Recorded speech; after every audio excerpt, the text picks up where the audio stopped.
Garmin Instinct 2 promises a do-it-all rugged GPS smartwatch that lasts for weeks and shrugs off abuse. Either we have finally reached wrist-worn survival toolkit territory, or we are looking at another tough-looking tracker that taps out early. On paper, it flexes 100-meter water resistance, thermal and shock resistance in a fiber-reinforced polymer case with scratch-resistant Corning Gorilla Glass, up to 28 days in smartwatch mode and up to 30 hours in GPS mode, multi-GNSS plus a 3-axis compass and barometric altimeter, and VO2 max with built-in sports apps. Sounds heroic, but here is the thing: specs do not climb mountains, people do. I wore this for 21 days across runs, rides, hikes, pool laps, and regular office life. I have put the direct link to check current pricing in the description, but before you click anything, let me show you what I discovered after 21 days of testing. What Instinct 2 claims to do is simple. Be the rugged watch that tracks training and health 24/7, navigates anywhere, survives almost anything, and keeps you connected with smart notifications and Connect IQ tweaks. The key promises are battery life, up to 28 days smartwatch, up to 30 hours GPS. Serious toughness, 100 water rating, thermal and shock resistance. Navigation and accuracy. GPS, GLONASS, Galileo plus 3-axis compass and barometric altimeter. Health and training, all-day HR, sleep, stress, pulse ox, VO2 max, and loads of sports profiles. Sounds criminally generous, right? Pretty bold claims, but here is where things get interesting. Reality check. They claim 28 days of smartwatch battery. What you actually get is anywhere from 12 to 20 days for most active people, and about 16 days is where I landed with 24/7 heart rate, notifications on, no pulse ox, and 3 to 4 GPS workouts per week.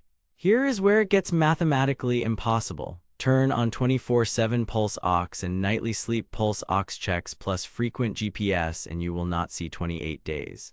Pulse ox alone can eat 10 to 15% per day for some users. In GPS, they promise 30 hours. Reality, with single GNSS and backlight conservative, I hit 28 to 31 hours in steady-state tracking. With multi-GNSS in tougher terrain and frequent backlight pings, it drops closer to 22 to 25 hours. That is still solid, but let's be real here about the conditions that produce the headline numbers. They claim rugged, adventure-grade build. Reality, it feels properly tough.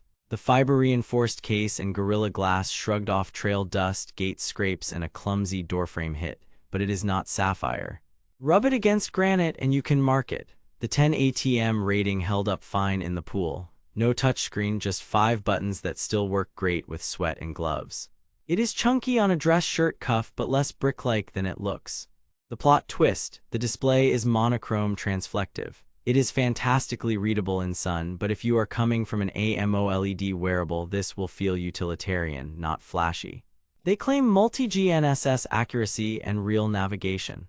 What you actually get is reliable tracks and open sky with occasional drift in dense trees or urban canyons because there is no dual-frequency L5 here. My 10 km trail loop logged at 9.95 km and 10.03 km on 2 test days, which is within 0.5%. Elevation via baro altimeter tracked well after I calibrated at trailhead. Without a quick calibrate, weather shifts can nudge totals by 10 to 20 meters. Trackback breadcrumb navigation is there and genuinely useful for finding your way out, but you are not getting full maps. But wait, there is more. The storm alert from pressure drops pinged me twice accurately and once after a fast elevator ride. So, calibrate and learn its quirks. They claim all-day health monitoring and training insights. Reality, the wrist heart rate is excellent for steady runs and daily tracking, but sprints and lifting cause lag or spikes. Sleep staging is an estimate, good for trends, not clinical decisions. Pulse ox is best used sparingly. It drains battery and varies by altitude and skin temperature. VO2 max matched my lab treadmill estimate within 2 points. Daily suggested workouts emerged after a week and were generally sensible. Training load and recovery time were helpful, but if you want deep readiness scoring and HRV-based guidance, that is more Forerunner 255/955 territory. Still, for the price, Instinct 2 punches above its weight. Here is what nobody tells you: smart features are intentionally minimalist. You will get notifications and basic Connect IQ data fields and watch faces, but no music storage and no full-blown apps. Some editions support Garmin Pay, but not all. As an everyday smartwatch, it is good. As a phone on wrist, not so much. On Amazon, it sits around 239.97 with a 4.5-star average, and most negative reviews call out sync quirks or battery drops with pulse ox on, which matches my findings. Battery life: with my 21-day test, I averaged 16 days per charge with 4 hours GPS per week, 24/7 HR, stress and sleep tracking, notifications, and pulse ox off except for spot checks. GPS drain hit roughly 3 to 4% per hour in single GNSS, 4 to 6% in multi-GNSS with heavy backlight. If you need longer, the solar variant exists and can stretch beyond, but my unit was the non-solar. GPS and sensors: distance accuracy was within 0.5 to 1% on measured routes. Cadence and pace smoothing felt stable with a brief lag under tree cover. The baro altimeter loves a quick manual calibrate. Compass is steady, though you should do the figure 8 dance when it asks. No dual frequency means tall buildings can still trick it.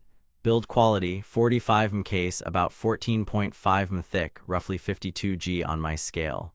The 176x176 transflective MIP display is crisp outdoors and easy on battery. Buttons are clicky and reliable with wet hands.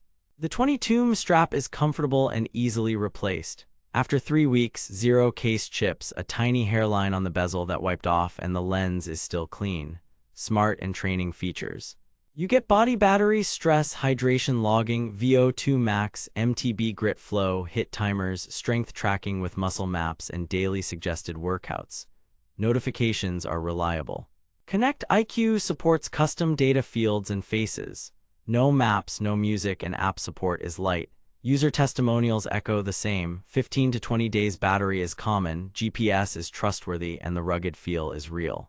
A minority mentioned Bluetooth syncing hiccups. I had one that resolved with a quick phone restart. So should you buy it? Recommended with clear reasons. Reason 1: battery plus durability. At this price, few watches deliver 2-week real-world stamina and 100 mAh water rating with this level of abuse tolerance. Reason 2: dependable outdoor tools. Multi-GNSS, compass, baro, and trackback give you the confidence to explore without babying your gear. Reason 3: training features that matter. VO2 max, body battery, and daily workouts are genuinely useful for building fitness. The cons: no maps or music, a utilitarian monochrome screen, and wrist HR that will not love your CrossFit sprints. For around $239.97, it is strong value versus fashion-forward smartwatches and a competitor to sport watches like the Forerunner 255 or Coro's alternatives. Worth it if you prioritize durability, battery, and reliable tracking over flashy screens. Stay savage out there. Thanks for watching. If this review saved you from wasting money or helped you find something actually worth buying, I have put the link to check current pricing and read more reviews in the description. And hey, if you do decide to buy through my link, it helps fund these investigations without costing you extra. Drop your Instinct 2 questions below and tell me what you want tested next. Coming up: Instinct 2 versus Forerunner 255 versus Coro's Pace and Epix, GPS showdown and training metrics head-to-head. Test hard, buy smart.